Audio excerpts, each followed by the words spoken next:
এবার নিট দুর্নীতিতে নয়া তথ্য। নিট দুর্নীতিতে এক মন্ত্রীর নাম সামনে আসছে। পাটনায় ষড়যন্ত্রকারীদের সঙ্গে তিনি কথা বলেছেন এবং এমনটাই জানা যাচ্ছে একটি রিসোর্টের মধ্যে খাতায় লেখা মন্ত্রীজি, একটি লেখা পাওয়া গিয়েছে যেখানে লেখা রয়েছে মন্ত্রীজি, এবং সেখান থেকে অনুমান করা হয়েছে যে একটি মন্ত্রীও তাদের সাথে জড়িত রয়েছেন। নিট দুর্নীতিতে এবার নয়া তথ্য উঠে আসছে, একজন মন্ত্রীর নাম উঠে আসছে সেখানে, যেখানে যারা এই কাজকর্মের সঙ্গে যুক্ত ছিল, অর্থাৎ ষড়যন্ত্রকারীরা যারা ছিল, সেই ষড়যন্ত্রকারীদের সঙ্গে কথা হয়েছে এক মন্ত্রীর। যেখানে রিসোর্টে একটি খাতা পাওয়া গিয়েছে, সেই রিসোর্টের মধ্যে খাতাতে লেখা রয়েছে মন্ত্রীজি। বিস্তারিত জানবো, আমাদের সঙ্গে রয়েছেন অ্যাসাইনমেন্ট হেড দিব্যেন্দু ঘোষ। দিব্যেন্দুদা, যে মন্ত্রীজির উল্লেখ রয়েছে খাতার মধ্যে, সেখান থেকে কি জানতে পারছো, বিস্তারিত জানবো। না, এই যে সিকান্দার, যে অন্যতম অভিযুক্ত এই নিট কেলেঙ্কারির, যে এটি পুরসভার জুনিয়র ইঞ্জিনিয়ার, তাকে ইতিমধ্যেই যে ইকোনমিক অফেন্স ইউনিট বিহারে তাকে গ্রেপ্তার করেছে এবং তাকে জিজ্ঞাসাবাদ করে একটি গেস্ট হাউসের কথা তারা জানতে পেরেছে। তার এই সিকান্দার তার দুই আত্মীয়কে প্রশ্নপত্র পাইয়ে দেওয়ার একটা অভিযোগ সামনে আসছে এবং পাটনা এয়ারপোর্টের কাছেই একটি গেস্ট হাউসে তাদের রাখা হয়েছিল। এই গেস্ট হাউস এক সরকারি গেস্ট হাউস।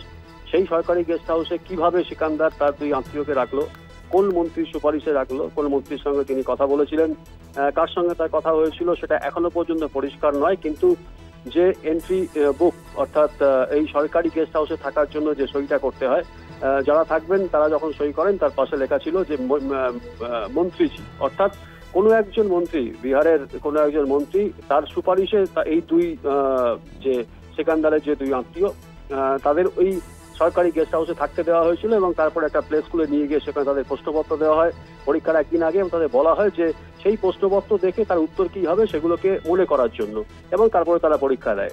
এই অনুরাগ যাদব এবং রীনা কুমারী, এই দুজনই হচ্ছে সিকান্দারের আত্মীয়। তাদের সঙ্গে কথা হয়েছিল, তারা ওই গেস্ট হাউসে ছিল, সেখান থেকে তাকে নিয়ে যাওয়া হয়। গেস্ট হাউসের এন্ট্রি কিভাবে এই অনুরাগ যাদব এবং তার মা রীনা কুমারী পেল, সিকান্দার কার সঙ্গে কথা বলেছিল, কোন মন্ত্রীর প্রভাব খাটিয়ে কোন মন্ত্রীর সঙ্গে কথা বলে তাদের রাখা হয়েছিল গেস্ট হাউসে, সেই বিষয়টা কিন্তু যে সব থেকে বড় চাঞ্চল্যকর যে অভিযোগ, এই মুহূর্তে পরীক্ষা দুর্নীতির সব থেকে বড় যে এপিসেন্টার যেটা বলা হচ্ছে বিহার, বিজেপি শাসিত রাজ্য, সেখানে এত বড় দুর্নীতি, লাখ লাখ টাকা দিয়ে প্রশ্নপত্র বিক্রি হয়েছে, কোথাও সলভ করে দেওয়া হয়েছে সলভার গ্যাং দ্বারা। সুতরাং পরীক্ষার আগে প্রশ্নপত্র হাতে পাওয়া, উত্তর মনে করানো এবং তার সঙ্গে সলভার গ্যাং দিয়ে সমস্ত উত্তরটা, সেই সমস্ত প্রশ্নপত্রের যে উত্তরগুলো তৈরি করে দেওয়া, এই সব কিছু করা হয়েছিল এবং একজন ছাত্রের কাছ থেকে কয়েক লক্ষ টাকা করে নেওয়া হয়েছিল। এই বিষয়টা সামনে আসতেই এখনো পর্যন্ত যে 13 অভিযুক্ত তাদের গ্রেপ্তার করা হয়েছে, বহু ছাত্রছাত্রী তাদের জিজ্ঞাসাবাদ করছে ইকোনমিক অফেন্স ইউনিট, বিহারের অফেন্স ইউনিট। তার থেকে উঠে এসেছে এই যে দানাপুরের যে মিউনিসিপ্যালিটি, তার যে জুনিয়র ইঞ্জিনিয়ার, এই সিকান্দারের নাম, এবং সিকান্দারকে জেরা করে আরো তথ্য সামনে আসতে পারে বলে মনে করা হচ্ছে। কোন মন্ত্রীর সঙ্গে তিনি কথা বলেছিলেন, কোন মন্ত্রীর সুপারিশে এই তার দুই আত্মীয়কে গেস্ট হাউসে রাখা হয়েছিল, তাদের নিয়ে যাওয়া হয়েছিল প্লে হাউসে এবং সেখান থেকে তাদের হাতে প্রশ্নপত্র তুলে দেওয়া হয়েছিল, এই বিষয়টা কিন্তু সামনে আসছে। যে ঠিক কোন মন্ত্রীর সঙ্গে সিকান্দার কথা বলেছিলেন সেটা কিন্তু পরিষ্কার এখনো পর্যন্ত নয়। বিহারের যে ইকোনমিক্স অফেন্স ইউনিট, তারা ইতিমধ্যেই জেরা করছে, কথাবার্তা বলছে।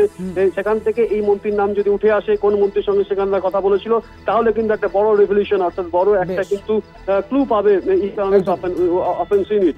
এবং সেই ব্যাপারেই কিন্তু ইতিমধ্যে সিকান্দার এবং আরো যে 12 জনকে গ্রেপ্তার করা হয়েছে, যে মোট যে 13 অভিযুক্ত, এই অভিযুক্তকে জিজ্ঞাসাবাদ করে সেই মন্ত্রীর খোঁজ চালাচ্ছে ইকোনমিক অফেন্স ইউনিট বিহারের। বেশ, অনেক ধন্যবাদ দিব্যেন্দু।